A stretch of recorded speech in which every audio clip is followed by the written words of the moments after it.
ইশতেহারের উপর ভর করেই বিপুল সংখ্যাগরিষ্ঠতা দিয়ে এই সরকারকে নির্বাচিত করেছে এবং সরকার গঠনের দায়িত্ব দিয়েছে। কাজেই বর্তমান সরকার এই যে তার অঙ্গীকার কিভাবে বাস্তবায়ন করতে পারবে এবং আমরা কোথা থেকে কোথায় গেলাম, কিভাবে আমরা এগোচ্ছি, সেই জিনিসটা খুবই রিয়েল, প্রকৃত তথ্য আমাদের সামনে থাকা দরকার। সে কারণে আমরা কোথা থেকে শুরু করছি সেই তথ্যটা সংগ্রহ করার আমরা চেষ্টা করছি। এক্ষেত্রে আমরা দুটো পথে এগিয়েছি। একটা হচ্ছে যে এখন থেকে যা তথ্য আসবে সবকিছু প্রকৃত তথ্য হবে, এবং অতীতে যে সমস্ত তথ্য এবং উপাত্ত ছিল সেগুলোকে আমরা রিভিজিট করছি। আমরা কিছু পুনরায় ওগুলোর এক ধরনের তদন্ত করা হচ্ছে, ফরেন্সিক ইনভেস্টিগেশনের মতো করার চেষ্টা করা হচ্ছে, যে সেখানে কোথায় কোথায় তথ্য ম্যানিপুলেট করা হয়েছে। কারণ এই যে তথ্য যে দেখেছি আমরা এই বিগত ফ্যাসিস্ট আমলে, তাতে অনেকগুলোই যে আসলে প্রকৃত তথ্য নয়, সেটা আমরা বাস্তব জীবন থেকে টের পেয়েছি। সে কারণে তথ্যগুলোকে আমরা চ্যালেঞ্জ করেছিলাম রাজনৈতিক অবস্থান থেকে, এবং মানুষের মধ্যেও কিন্তু সে কারণে একটা অবস্থা দাঁড়িয়েছে যে এইসব তথ্যের উপরে মানুষের ভরসা কম।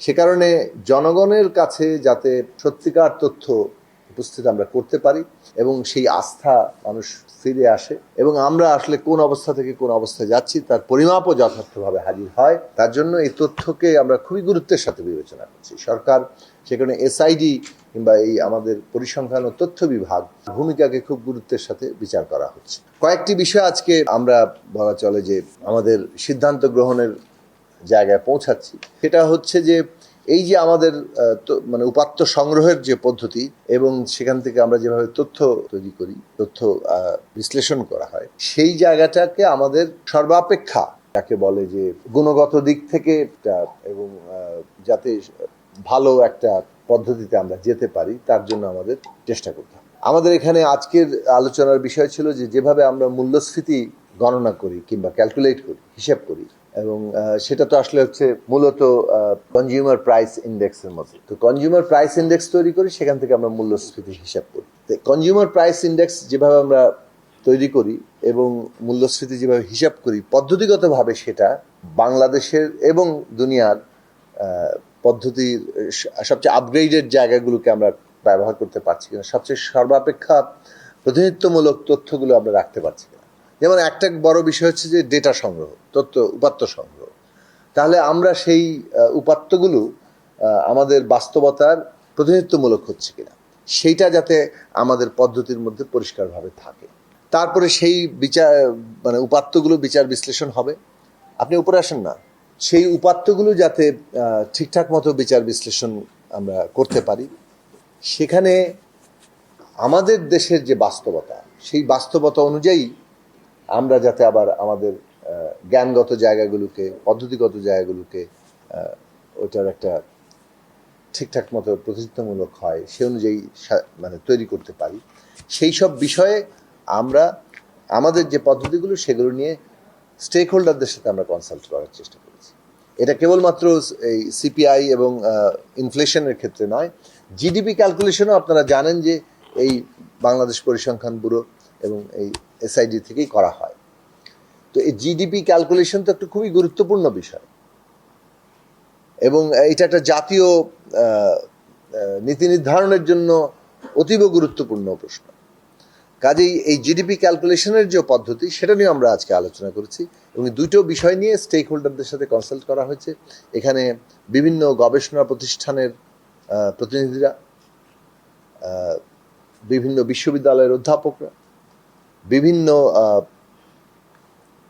ব্যবসায়ী এবং দেশের উৎপাদনশীল খাতের সাথে যুক্ত যে সমস্ত অ্যাপেক্স বডিগুলো আছে তাদের প্রতিনিধিরা, এবং বাংলাদেশ সরকারের যত ধরনের প্রতিষ্ঠান আছে সেই প্রতিষ্ঠানের প্রতিনিধিদেরকে আমরা আমন্ত্রণ জানিয়েছিলাম।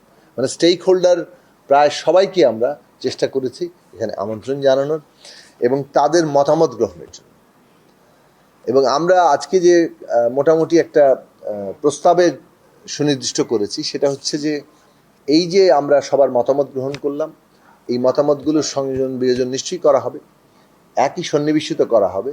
একই সাথে যেটা আমরা করব, একটা টেকনিক্যাল কমিটি গঠন করার প্রস্তাব তৈরি করা হয়েছে, যাতে করে এই যে পদ্ধতিগুলো আমাদের সিপিআই ক্যালকুলেশন করার পদ্ধতি, ইনফ্লেশন ক্যালকুলেশন করার পদ্ধতি এবং জিডিপি ক্যালকুলেশন করার পদ্ধতি, এই পদ্ধতিগুলো যাতে তারা আরও খুঁটিনাটি বিচার বিশ্লেষণ করে আমাদেরকে প্রস্তাব দিতে পারেন, এই টেকনিক্যাল কমিটি সেটা দেবে এবং তাদের প্রস্তাব সহ আমরা আবার স্টেক হোল্ডারদের সাথে জেনারেলিভাবে বসে এটা যে একটা মানে এই আমাদের হিসেব করার পদ্ধতি, বিচার বিশ্লেষণের পদ্ধতি যে একটা খুবই স্বচ্ছ ভাবে যাতে আমরা রাখতে পারি এবং এইটা প্রতিনিয়ত মুহূর্তে আমরা যাতে এটাকে আরও উন্নত করতে পারি, যাতে আমরা বাস্তবতা অনুযায়ী তথ্যটা পাই।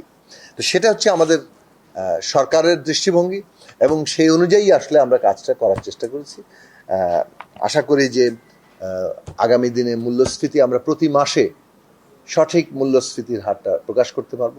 আপনারা ইতিমধ্যেই জানেন যে সরকারের পক্ষ থেকে মাননীয় প্রধানমন্ত্রীর নেতৃত্বে মাননীয় অর্থমন্ত্রী মহোদয় তিনি 26-27 অর্থ বছরের বাজেট প্রস্তাব করেছেন এবং সেখানে বলা হয়েছে যে আমরা মূল্যস্ফীতি 7.5-এ নামিয়ে আনতে চাই এই অর্থ বছরের মধ্যেই।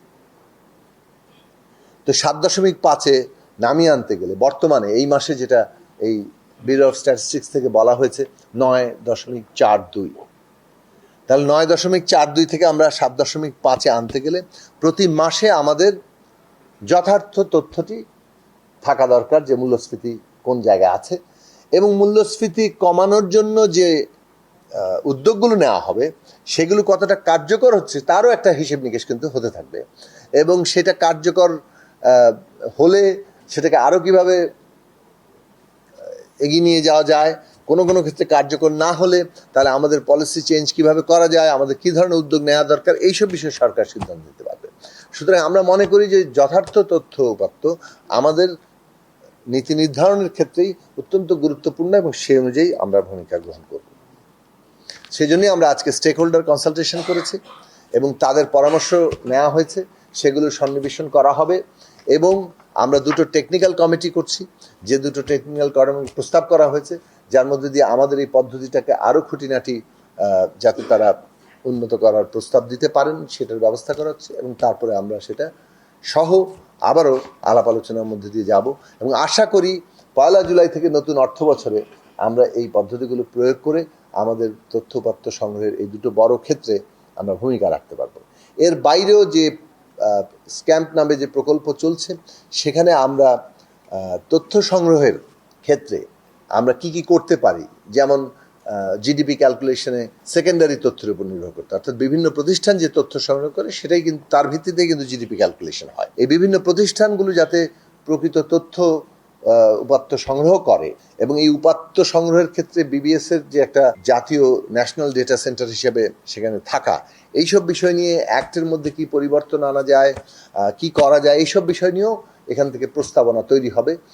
সেই বিষয়গুলো যেহেতু আলোচকরাও উপলব্ধি করেছেন, এখানকার কর্মকর্তারাও সেটা উপলব্ধি করছেন যে এই প্রয়োজনটা আমাদের দেখা দিবে যাতে করে আমরা প্রত্যেক জায়গা থেকে যথার্থ তথ্য পাই, সেইটা নিয়েও কাজ করা হচ্ছে এবং একই সাথে আমরা বিভিন্ন সার্ভে করার জন্য যাতে আমরা একদম রিয়েল টাইম ডেটা পেতে পারি এবং তার উপরে আমাদের বিচার বিশ্লেষণটা আসে সেই জন্য এই নতুন তথ্য প্রযুক্তিগত উন্নতিটা আমাদের এখন গুরুত্বপূর্ণ লক্ষ্য, যেটা আমরা এই প্রজেক্টের আন্ডারে করতে যাচ্ছি এবং সেক্ষেত্রে আমরা চেষ্টা করছি যে কিভাবে আমাদের স্থানীয় যে সক্ষমতা, দেশীয় সক্ষমতা, সেটাকে কাজে লাগাতে পারি। আমাদের যারা প্রতিষ্ঠানগুলো এখানে কাজ করে তারা তো এখানে এই কাজগুলো করতে উদ্যোগী হবেন। অন্যদিকে আমরা আমাদের প্রাতিষ্ঠানিক যে বিভিন্ন বিশ্ববিদ্যালয় সহ বিভিন্ন প্রতিষ্ঠানের যে সক্ষমতা আছে সেটাকেও আমরা আমাদের এই প্রযুক্তিগত উন্নতির জন্য কাজে লাগাতে চাই। সেই রকম সন্নিবেশন করেই আমরা এই প্রকল্পগুলো পরিচালনা করব। তো এই মোটামুটি আমাদের আজকের বৈঠকের ফলাফল। এই প্রস্তাবগুলো আমরা খুব দ্রুতই আমাদের মাননীয় মন্ত্রী মহোদয় সহ উপদেষ্টা মহোদয় সহ আলোচনা করব। সরকারের উচ্চ পর্যায়ে এটাও আলোচনা হবে এবং খুব দ্রুতই আমরা এইসব বিষয়গুলো থেকে আমাদের প্রয়োজনীয় সিদ্ধান্ত গ্রহণ করতে পারবো বলে আশা করছি।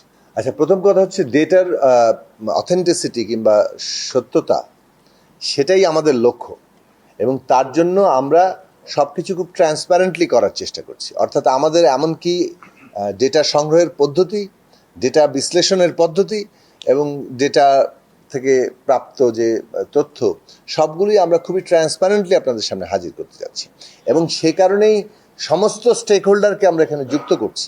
এটার কোনো অর্থাৎ আমাদের যা সক্ষমতা আছে পুরোটা কাজে লাগানো, মানে আমরা যা পারি তাই তো করতে পারবো। আমাদের মানে বাংলাদেশের সব যত ধরনের সক্ষমতা আছে সবগুলোকে আমরা যুক্ত করতে চাচ্ছি, কেবলমাত্র এসআইডির সক্ষমতা না, দেশের ভেতরে যত ধরনের সক্ষমতা আছে সবগুলো সক্ষমতা, পরামর্শ, চিন্তাকে আমরা কাজে লাগাতে চাচ্ছি যাতে করে আমরা যথার্থ জায়গায় পৌঁছাতে পারি। এটা নাম্বার ওয়ান।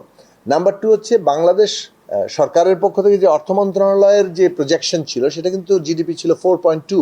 সেই প্রজেকশনের মধ্যে থেকে আমরা যেটা এই কোয়ার্টারলি পর্যন্ত পেয়েছি 4.114, সেটা একটা তথ্য যে এটা ক্যালকুলেশনটা কিভাবে হয়েছে এটা আমাদের জিডিপি ক্যালকুলেশনের যিনি দায়িত্বে রয়েছেন তারা এই বিষয়টা স্পষ্ট করেন।